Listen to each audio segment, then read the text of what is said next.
All of his co-workers were gone. What could it mean? Stanley decided to go to the meeting room. Perhaps he had simply missed a memo.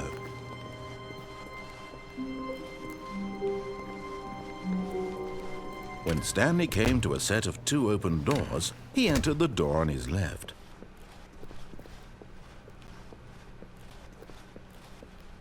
Yet there was not a single person here either. Feeling a wave of disbelief, Stanley decided to go up to his boss's office. Coming to a staircase, Stanley walked upstairs to his boss's office.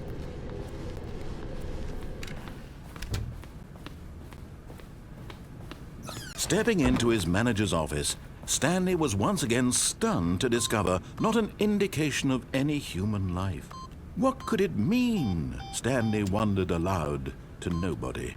He began wildly tearing through papers. Stanley was in such a rush to get through the story as quickly as possible, he didn't even have a single minute to just let the narrator talk. That kind of anxiety isn't healthy, so he relaxed for a few moments with some calming New Age music.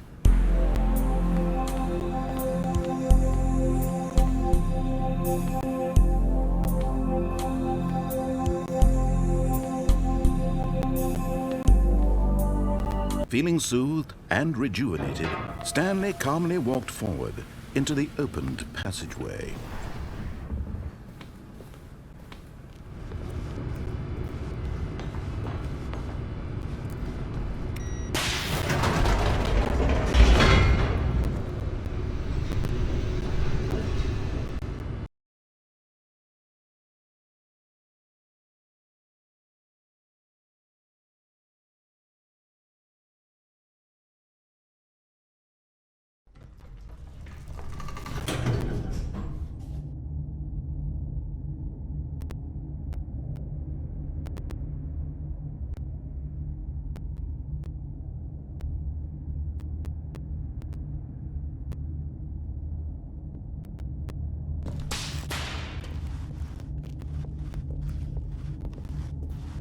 Stanley walked straight ahead through the large door that read Mind Control Facility.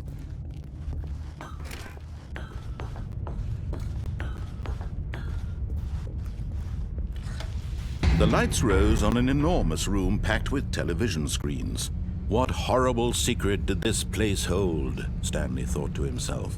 Did he have the strength to find out?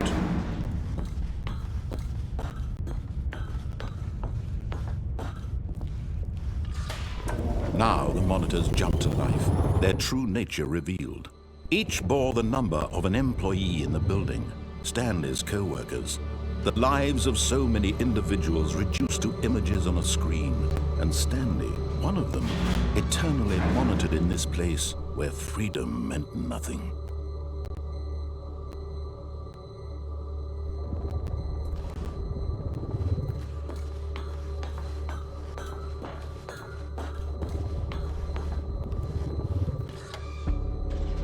This mind control facility, it was too horrible to believe. It couldn't be true. Had Stanley really been under someone's control all this time? Was this the only reason he was happy with his boring job? That his emotions had been manipulated to accept it blindly?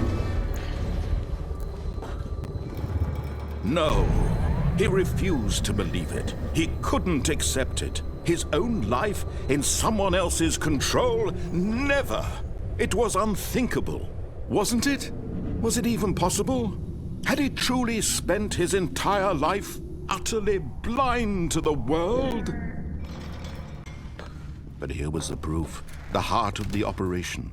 Controls labeled with emotions, happy or sad or content, walking, eating, working, all of it monitored and commanded from this very place. And as the cold reality of his past began to sink in, Stanley decided that this machinery would never again exert its terrible power over another human life, for he would dismantle the controls once and for all.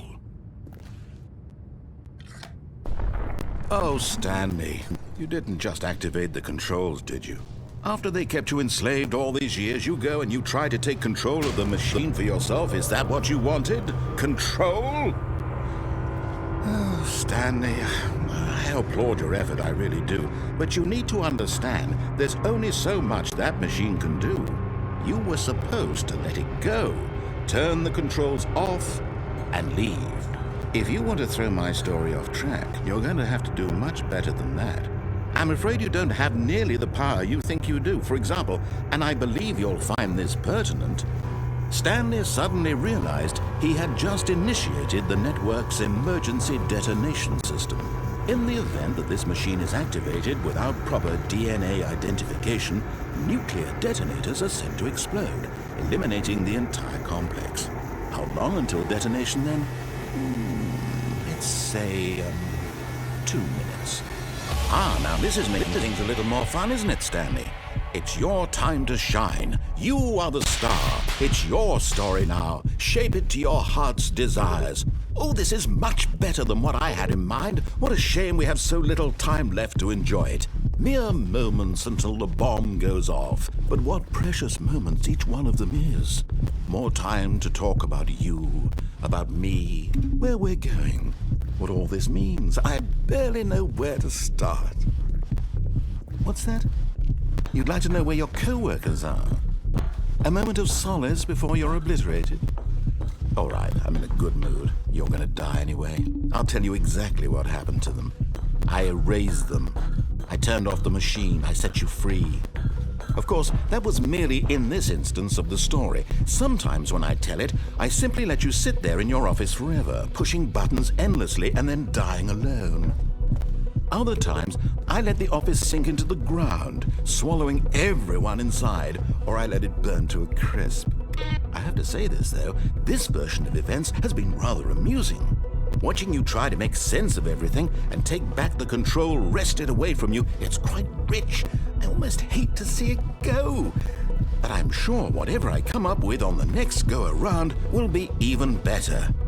My goodness, only 34 seconds left. But I'm enjoying this so much.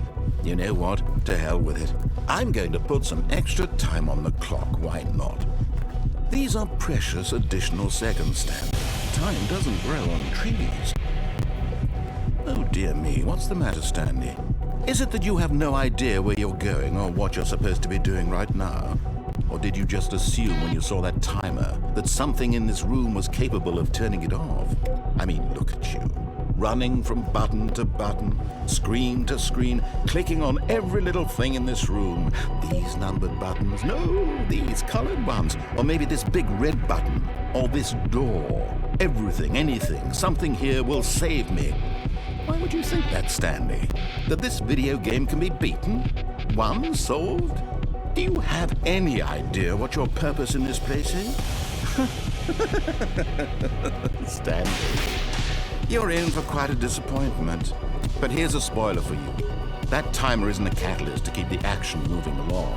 It's just seconds ticking away to your death. You're only still playing instead of watching a cutscene because I want to watch you for every moment that you're powerless, to see you made humble.